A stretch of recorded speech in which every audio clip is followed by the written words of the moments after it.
useful to have that kind of source material at hand, and she's such a kind of gregarious and open and amazing woman that it made sense to speak to her. And she'd also been very involved in the whole making of the film, and before Chris died he'd also been very involved in the film. Obviously I had to bear in mind that she's a different woman now to the woman that I was playing, because she's very recently been through this kind of unspeakable tragedy in the murdering of her husband, which of course she's affected by, but she still manages to be this very open and loving and warm woman. And I think just to study the mannerisms and the dialect and the little idiosyncrasies that add up to make her who she is, it was really useful. No Clint Eastwood, but I was in awe of Clint Eastwood, and I got the script through my agents, and then he never meets actors. I audition, but he never sits in on the audition process because he remembers how hideous it is from when he was an actor. And I think he has such empathy for the hideousness of that experience that he won't be in the room. So I made a tape at Warner Brothers, and then I got the part, and I didn't meet him until I flew out. I just, what did I do? I just tried to act well, I think. It's so not conducive to creativity, that environment. No matter how nice, I mean, I'm sure you guys know, but the casting agent it's impossible to really be good in that environment. But sometimes, rarely, it works. I think it had been so long since I'd done an audition, because I live in London, so everything gets cast out of LA, and I often just make tapes in my kitchen, and it's much more controlled, and I can agonise over it for hours and edit it and make it good. But to be there with the casting agent I was just a wreck. Yeah, he's often under budget, under schedule. It's a totally new way of working. First of all, he doesn't say action, and no one really told me that. So I was there on my first day, obviously completely terrified. And there's Clint Eastwood in the corner, and again, still can't speak or look at him in the eye. And I knew we were kind of getting ready to start shooting, but I was sort of standing there like a lemon, waiting for action. And the DP looked at me and he was like, okay. Right. And then occasionally he'll say, instead of action, he doesn't say action because when he was doing westerns and the director said action, the horses would bolt. So he'll sometimes go, okay, let's have a go. And then at the end, he never says cut. He's like, stop. So and once you kind of get the hang of it, it's great. But at first, it's like, what is going on? But I also remember, because he's so chilled out. He's the most laid back person, amazing man, and not laid back just because he knows exactly what he wants. But I remember the first day, sort of going up to him and trying to be an annoying actress and say, in this moment, what do you mean, And he was like, let's just try one. And that was the moment where I didn't know that we were. And so we tried it, and I was like, it was all right, but I think I could do it better. So I went up to him and I was like, so I was just, and he was like, have a great weekend. As he walked away, and my jaw was on the floor. Bradley was laughing his head off, and he went, you cast the right people. And that was it. That was day one on the Clint set. And then once you surrender to it, once I got, I was like, I better bring it on take one, And then once you get the hang of it, you settle in. And actually, it's lovely to be done a bit early and get home to the baby, You mentioned Bradley. He's so good in this movie. How wonderful it is, even if it wasn't. But I cannot express, and I'm not that good an actress.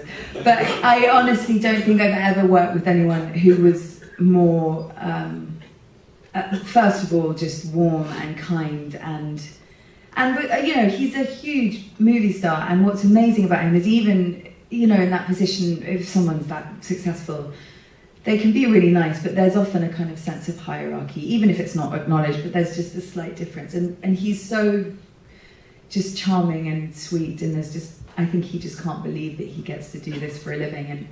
And aside from that, his commitment to playing Chris was astounding. He put on 40 pounds of muscle, all naturally. He was eating the most disgusting amount of food.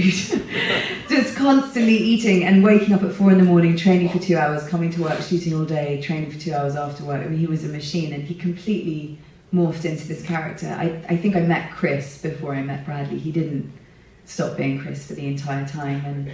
And I think he really took on this huge responsibility of playing this man who, for many people, is a hero. And and he just completely immersed himself in it, and it was astounding. I learned a huge amount from it. Even though I don't sound like I was, because I moved to London when I was 1, but I was actually born in New York.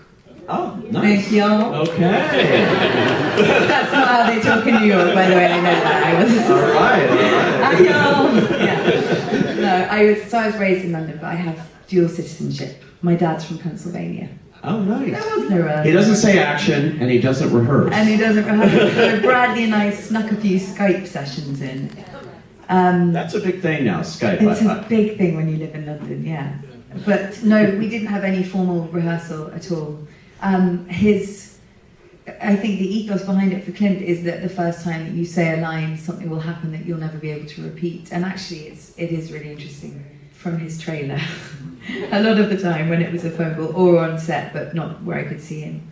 But it was really hard. And actually, I think the hardest thing I've ever done, acting-wise, was the scene where I come out of the hospital and have to be happy that I'm having a son, and then turn in that moment to, terror and the heartbreak. And it was, before you do an emotional scene, you can stick some Sigur Rós on and get into a sad zone and, indulge yourself for the whole day. But with that moment, to start at a point of elation and go to despair was really, really difficult. Because there was no gunfire on the, you have to use your imagination. I've always loved accents and using a voice as a means of finding a character. And for me, that's really where it's always begun. And I find it very self-conscious to act in my own voice. I find it really hard. But when it's something specific and semi-regional, there's this amazing dialect coach called Tim Monarch, who is responsible for some amazing accents that you've heard in films, and we've worked together over the years, and so I can kind of Skype with him. But on the whole, I think, fortunately, I have a good ear for accents, and so if I listen to tapes over and over, and I tend to find it that way. I had every intention of meeting with women, but I kind of had everything I needed in Taya, and she has spent so much time with other military wives that she was really my oracle. But we did spend a lot of time and hours talking and trying to understand it. I watched a lot of documentaries and read books, and I know that Bradley did months and months of research as well. Although Chris was never officially diagnosed with PTSD, and it's never given that title in the film, obviously he's having some serious issues. And I think it's such a stigmatized, complicated thing, that illness, and I think it's impossible to be in that situation where you're on the brink of death every day and not come back, and shooting children, not come back changed and damaged by it. So I think it is a really important conversation to have, and I hope that this man, I think that's the truth. He obviously gets sent everything, but I think I think he reads something, and if he sees it as a film in his head, he'll do it. I'm pretty sure that's what happened with this, and I think that's why he doesn't rehearse. That's why he doesn't. I think he so trusts honesty in the moment that to kind of overanalyze it and dissect it doesn't make sense, because you just have to show up and be present. But he had the film in his head.